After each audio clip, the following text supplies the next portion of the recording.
आज की कथा का बिंदु है प्रेम। प्यार अगर होता ना जग में, सारा जग बंजारा होता।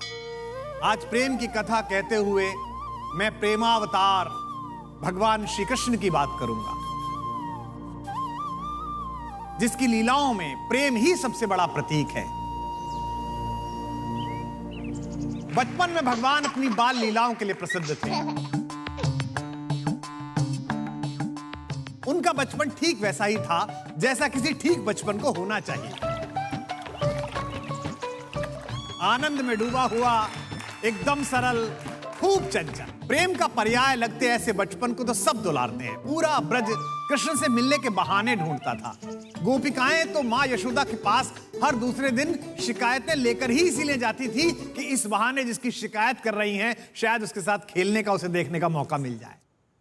शिकायत लेकर गोपिकाएं पहुंचती तो मां भी लाड़ में खूब नाराज होती। कान्हा बहुत देर तक प्रेम से मां को सफाई देते।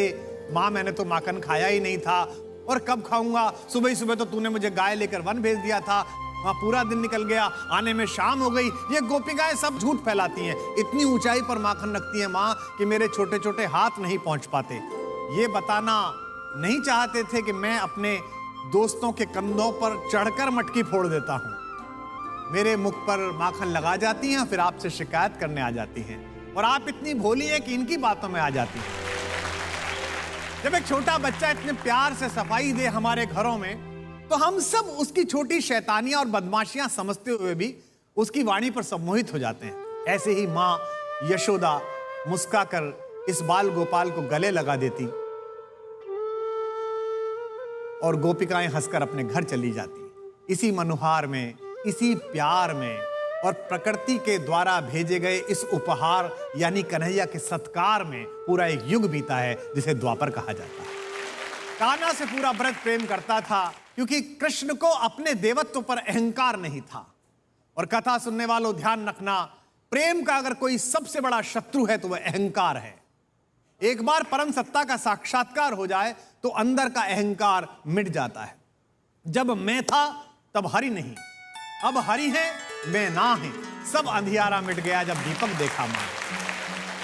कृष्ण ने भी अहंकार को दूर रखा, सब पर प्रेम लुटाया। सब गोपिकाएं दीवानी थी, लेकिन एक गोपिका कुछ ज्यादा दीवानी थी,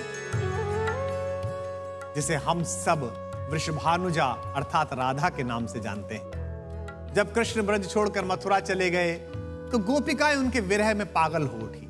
यह जानकर कि राधिका विरह में व्याकुल है, कृष्ण के वियोग में उनके प्राण संकट में हैं, सभी गोपिकाओं ने मिलकर एक समाधान निकाला।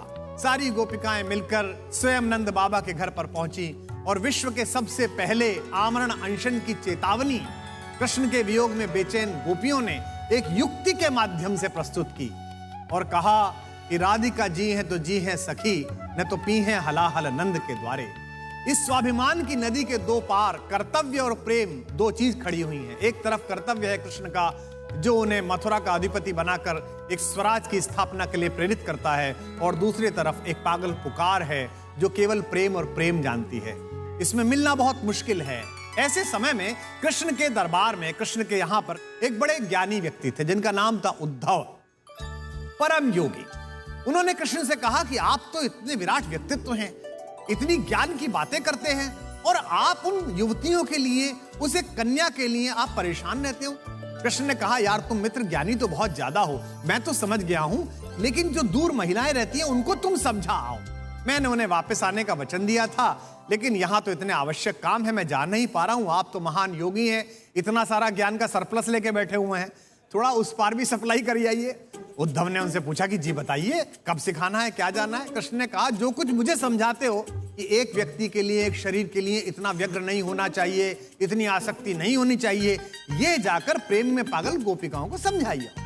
यहां से उद्धव के जीवन का सबसे कठिन टास्क प्रारंभ हुआ।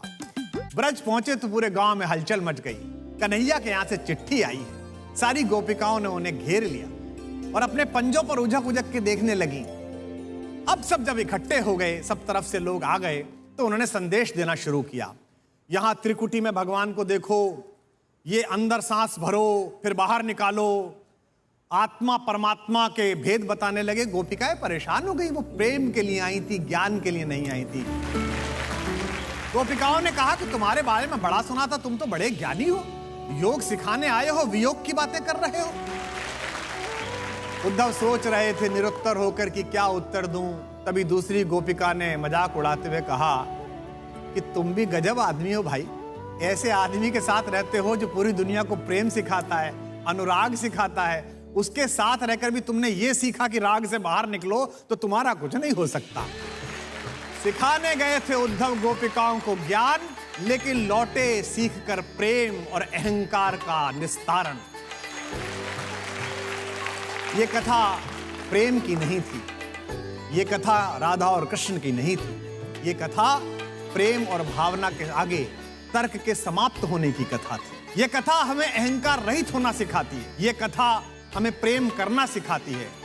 याद रखिए, कृष्ण जब विश्व को अपने रौद्र रूप को दिखाने वाला, अपने क्रोध को दिखाने वाला, अपनी भगवत्ता को दिखाने वाला, अपनी शक्ति को दिखाने वाला सुदर्शन चक्र उठाते हैं तो केवल एक उंगली का सहारा लेते हैं, लेकिन जब प्रेम की धुन निकालने वाली बांसुरी उठाते हैं तो दोनों हाथों से संभाल कर उसे बजाते हैं। इसीलिए ये प्रेम की बांसुरी इस विश्व के मन में बजती रहे। कथा के सार के साथ मैं पुनः आमंत्रित करता हूं उन्हें जिनके स्वरों में कान्हा की ये बांसुरी गूंजती है, स्वर्ण स्वर भारत के इन उदीयमान गायक गायिकाओं। सह परिवार हर रविवार स्वर्ण स्वर भारत अब से हर रविवार शाम 7 से रात 9 बजे तक ZTV पर।